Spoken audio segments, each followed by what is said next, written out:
उत्तराखंड में मिल गई माता सीता की कुटिया। क्या भगवान राम का यहीं पर हुआ था अपने पुत्रों लव और कुश से युद्ध? उत्तराखंड सरकार ने भी बदल डाला इस जगह का नाम। इन दिनों देश भर में राम मंदिर को लेकर लोगों में बेहद उत्साह है। ऐसे में आपको भी भगवान राम और माता सीता से जुड़ी कुछ मान्यताओं से रूबरू होना बेहद जरूरी है। वैसे तो देवभूमि उत्तराखंड से कई मान्यताएं जुड़ी हैं। आज हम आपको नैनीताल जिले में स्थित रामनगर से लगभग 22 किलोमीटर दूर सीतावनी क्षेत्र में लेकर चलते हैं।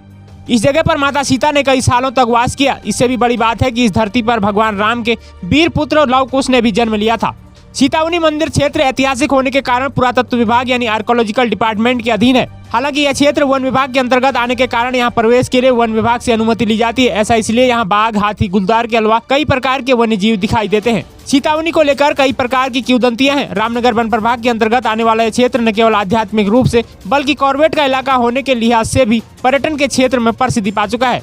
दरअसल सीतावनी मंदिर को त्रेता युग का बताया जाता है। हिंदू धर्म की आस्था का प्रतीक आज भी इस मंदिर से वाल्मीकि समाज के लोगों की आस्था जुड़ी है। माता सीता का यह मंदिर घनघोर जंगल में स्थापित है। माँ सीता से जुड़ी कहानियों के कारण ही इस जंगल को सीतावनी कहा जाता है। कुमाऊं के मशहूर लेखक बद्रीदत्त पांडे की कुमाऊं के इतिहास बुक में इसका जिक्र किया गया है। महर्षि विश्वामित्र के कहने पर एक बार कहा जाता है कि भगवान राम, लक्ष्मण और माँ जानकी रामनगर क्षेत्र में भ्रमण पर आए थे। वन की सुंदरता देख माता सीता इतनी मोहित होगी कि उन्होंने भगवान राम से कहा कि वैशाख के महीने में हमें यहाँ रहना चाहिए और कौशिकी यानी अब कोसी नदी में स्नान करना चाहिए। वह वैशाख में यहीं रहे जहाँ पानी के 2 झरने भी निकल आए। रामायण, स्कंद पुराण और महाभारत में भी सीतावनी का उल्लेख मिलता है। मान्यता के अनुसार यहाँ महर्षि वाल्मीकि का आश्रम हुआ करता था।